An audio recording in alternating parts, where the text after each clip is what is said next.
Hello दोस्तों, आज हम पढ़ेंगे चैप्टर नंबर 9। चैप्टर नंबर 9 का पार्ट 2 है स और ज। स और ज स्ववृत्त से ही पढ़ा जाता है। बस हमें उसमें मात्राएं और स ज लिखना है, तो हम उसे कैसे पढ़ सकते हैं, ये सब कुछ नियम बाकी थे। पार्ट 1 में जो नहीं थे वो पार्ट 2 में हमें बताए गए हैं। अब मैं उसे आपको समझाती हूँ कि ये कैसे होगा। तो हम नियम नंबर 1 देखते हैं। नियम नंबर 1 के अनुसार नियम नंबर 1 ये कहना चाहता है कि यदि स के पहले कोई स्वर हो या बाद में कोई स्वर हो और उसके बाद कोई व्यंजन ना हो तो हमें स पूरा लिखना पड़ता है। जैसे कि यहाँ लिखा हुआ है पैसा, तो प पे ऐ की मात्रा पै और स पे आ की मात्रा तो सा, पैसा। लेकिन स के बाद कोई व्यंजन नहीं है, इसलिए हमने यहाँ स को पूरा लिखा है। स के बाद यदि कोई व्यंजन होता तो हम स्ववृत्त बनाकर और उस व्यंजन के पहले आ की मात्रा लगाते तो हम स का हम वृत्त लिख सकते थे, लेकिन यहाँ ऐसा कुछ नहीं है, आगे कोई व्यंजन नहीं है, इसलिए हम स को पूरा लिखेंगे। फिर है आस। आस लिखा हुआ है और स के पहले व्यंजन है, इसीलिए हम स पूरा लिखेंगे। फिर है ओसारा।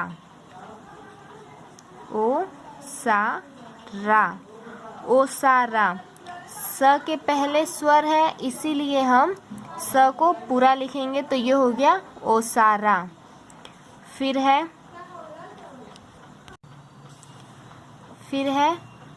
मूसा।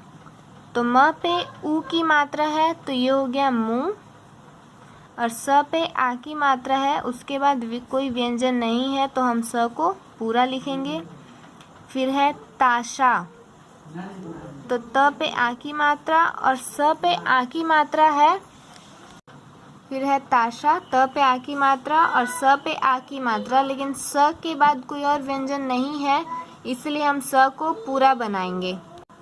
फिर लिखा हुआ है सो, तो इसको हम सो लिखते हैं, तो स पे ओ की मात्रा है और उसके बाद कोई व्यंजन नहीं है, तो हमने पूरा स बनाया। नियम नंबर 1 हो गया। अब नियम नंबर 2 के हिसाब से हम यदि स्वर के पहले और बाद में स के पहले अ या आ हो और बाद में ई या ऊ हो, तो हम उसे ऐसे लिख सकते हैं। तो हम देखते हैं, ये है अ सा मी। अ सा मी, ये असामी कैसे हुआ? हमने यहाँ तो स पूरा लिखा ही नहीं, स वृत्त लिखा है। तो यदि स के पहले अ या आ का स्वर आता है तो हम स लिखकर उसी के आगे अगर एक ये छोटी सी डंडी निकाल दे, लाइन बढ़ा देते हैं, स्ववृत्त बनाते वक्त हम ये छोटी सी लाइन बढ़ा देते हैं, तो यहाँ अ या आ पढ़ा जाएगा, और म के पहले आ की मात्रा दी है तो वो स की आ की मात्रा हो गई, और फिर म पे ई की मात्रा, तो ये हो गई असामी। फिर है असली।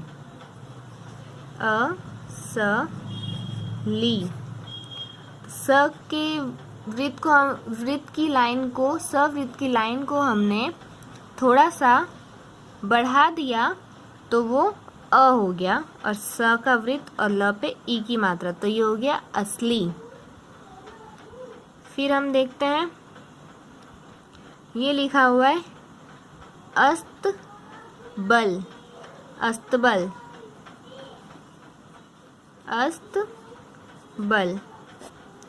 तो ये स्ववृत्त को हमने थोड़ा सा बढ़ा दिया, तो अ, फिर स और त और ब और ल, ये हो गया अस्तबल। फिर है अ स में ब और ली, असेंबली।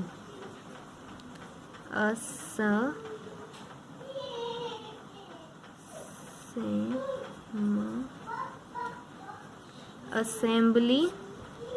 तो सवृत्त को हमने थोड़ा सा बढ़ा दिया तो ये हो गया अ, फिर सवृत्त और म पे पहले ए की मात्रा दी हुई है तो वो आ गई स पे, तो अ से फिर म ब और ल पे ई की मात्रा, ये हो गया असेंबली। अब हम देखते हैं नंबर 3, इसी नियम नंबर 2 में नंबर 3, नियम नंबर 3 में लिखा हुआ है मा र स,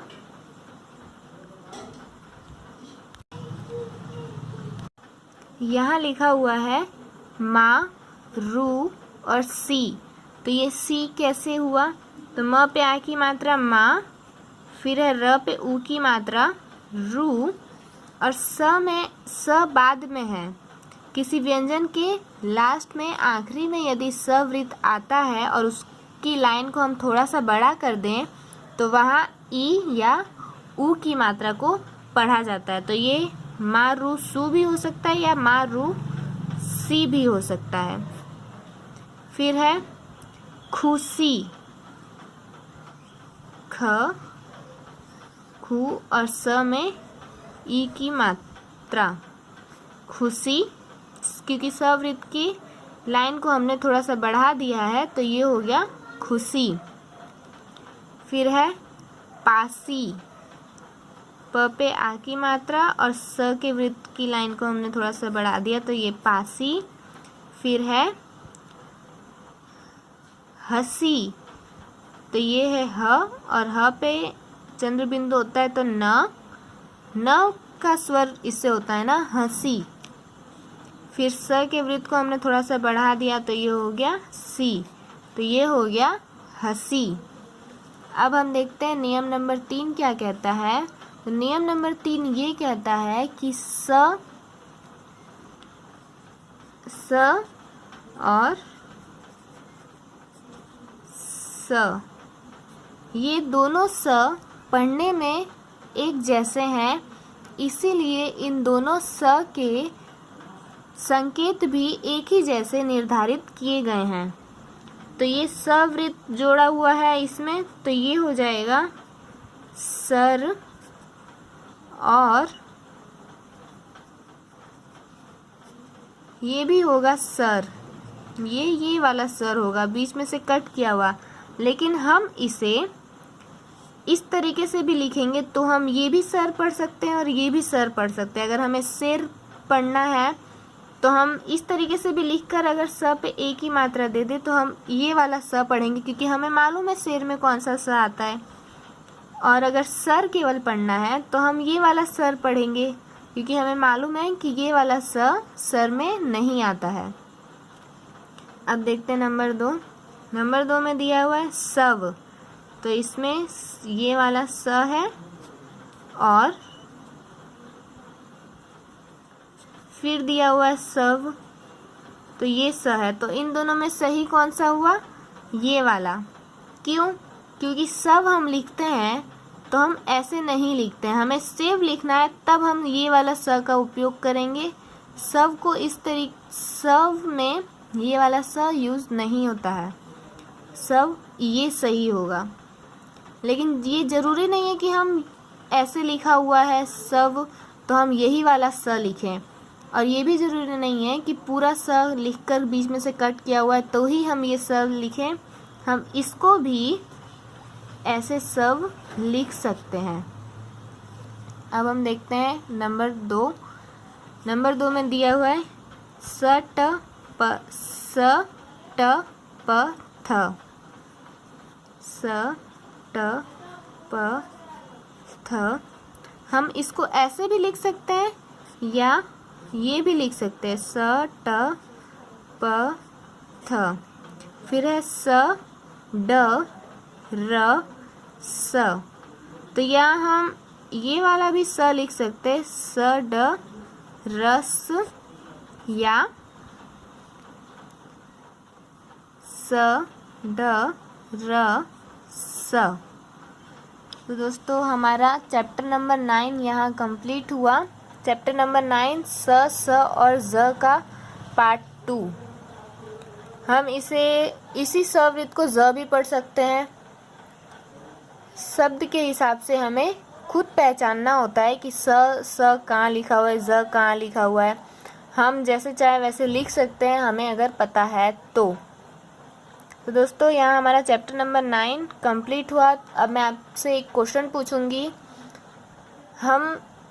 मैं हर वीडियो में आपसे एक लास्ट में क्वेश्चन पूछूंगी, उसका जिसका आंसर आपको मुझे कमेंट में बताना होगा। तो क्वेश्चन है, ऐसी कौन हम जो पढ़ते हैं ऋषि प्रणाली, उसके लेखक कौन है? ऋषि प्रणाली बुक के लेखक कौन है? इसका आंसर आप प्लीज़ मुझे कमेंट करके बताएं और मेरी वीडियो को लाइक करें, शेयर करें, मेरे चैनल को सब्सक्राइब करें और बेल आइकन प्रेस करना ना भूलें ताकि मैं कोई भी वीडियो अपलोड करूं तो आप लोगों तक सबसे पहले पहुंच सके। Thank you.